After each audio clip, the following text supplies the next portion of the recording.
Cool with Patrick Walker, DallasCowboys.com. Can you just walk us through the first interception on that third and short, the inside slant to Cooks, and just what you saw and what happened? Yeah, we got man across the board with kind of a hole player. I need to see it if 8 was the hole player or 53 was, I don't know. But 8 obviously came off of it, made a good play. We got a kind of a read route there by Cooks, and probably just got to work through that one. Just as a follow-up with that, you guys bounced back from that pick six. You march right down the field, you get a touchdown, and then the game kind of offensively started to kind of get away from you with the deep interception and the missing making deep. Just talk about how you have to overcome that going into the regular season finale and trying to get past that mentally. Yeah, I think we were definitely proud of just going right down, marching down the field, and getting a touchdown to follow that. That was huge for our team and huge for the offense. And we felt like we could move the ball kind of all day. We just kept stopping ourselves with turnovers, and that's the name of the game. 2-3 plays here and there. They don't always happen, in the final minute to decide a game. Sometimes 2 or 3 early can flip a game, get it going, and then you get down and they have what they got over there. And so yeah, we knew that going in. We just couldn't turn it over. I actually also that you talk about the decisions on the 2 interceptions, so the first one and then the 3rd and 7, deep ball to Cooks. Yeah, first one, man across the board. 8 just fell off. Made a good play. I mean, veteran safety. We had an option route with the Cooks there, and I just got to work through that one. Tim Callis, Dallas Morning News. You don't have a ton of interceptions in your starts, but you have 5 in this stadium. You chalk that up to 2 bad days, or they're good days, or what? Yeah, just like I said, it's just a few plays. A lot of you have a lot of good plays, but for whatever reason, the stadium, I guess, I don't know.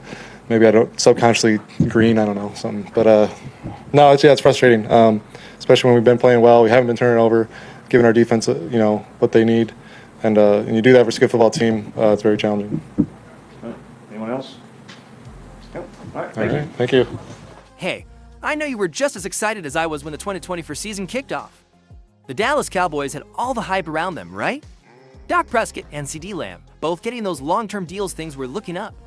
And then, week 1 arrives, and boom, a dominant win against the Cleveland Browns. We were all thinking, this is it, the season to finally make a real push. There was this electric energy surrounding the team, and we were ready to see what they could really do. But then, well, you know how it went, don't you? The optimism didn't last. Week after week, we watched the Cowboys season slowly unravel. It's not like the team didn't have talent. We saw flashes of brilliance on both sides of the ball. But something wasn't clicking, and before we knew it, they were sitting at 7-9, facing a losing record for the first time since 2020. The dream season we were all hoping for turned into a nightmare. Now, let me ask you this. If you had to pick one moment where you realized things weren't going the way we expected, what would it be?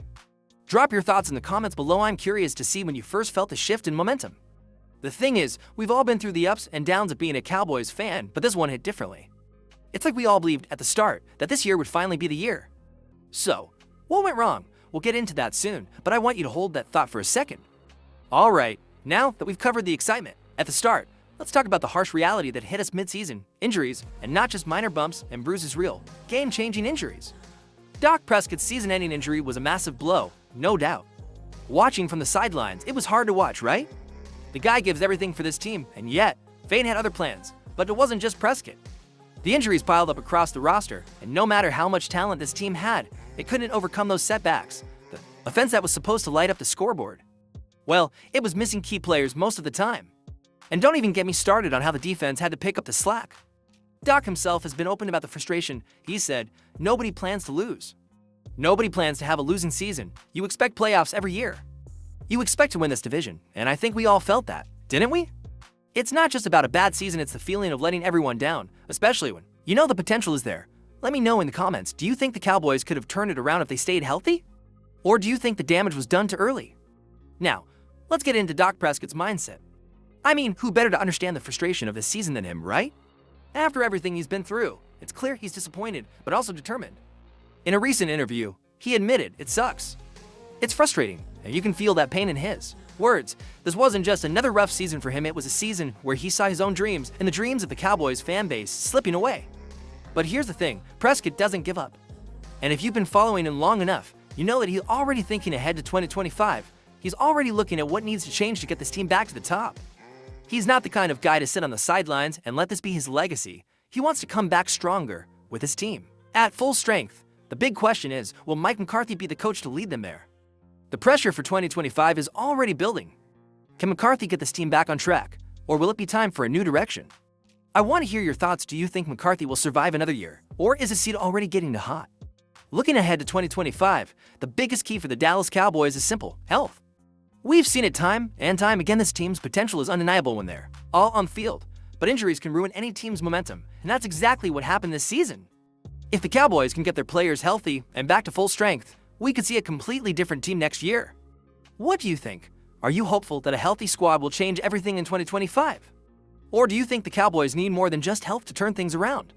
And now, we come to the big question: what about Mike McCarthy? With everything on the line in 2025, can he handle the pressure? Fans are already wondering if he'll be able to turn things around after a disappointing season.